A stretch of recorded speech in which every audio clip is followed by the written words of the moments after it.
I never thought I'd say this, but we're going to grade the Steven Adams trade. I almost feel like this deserves two grades, like a grade from my brain and a grade from my heart, because they're two completely different trades.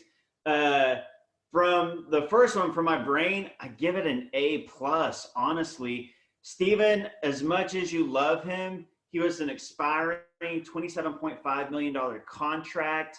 And, we don't think this, but a lot of people thought that, in the modern era, a center who can't shoot is becoming a dinosaur and he can't keep up with the modern NBA. We know that he brings a lot more to the table than that. But to get a protected first for him and a couple of seconds for him is incredible value. That's an A plus, no brainer.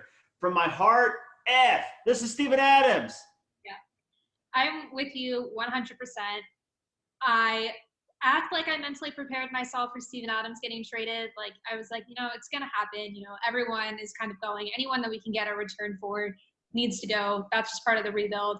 And I tried to mentally prepare myself, and I told myself I was ready. But when I woke up and I saw that notification, it just gutted me. I was so sad. It's just like I feel like that's the very last remnant of the era of Thunder basketball that I quote unquote grew up on. I was like 20, but it's fine.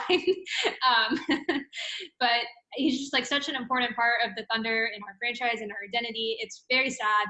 We will miss him. I'm excited he's going to New Orleans. New Orleans is going to be good next season. There's a lot of promise for their team.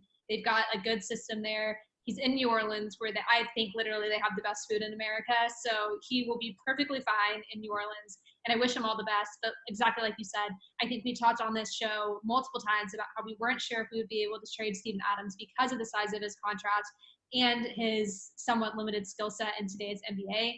And considering everything that we got back for him with all of that in mind, I'm like honestly shocked that is what happened. So in that sense, it's really good for the future of the Thunder, which ultimately at the end of the day is what we care about.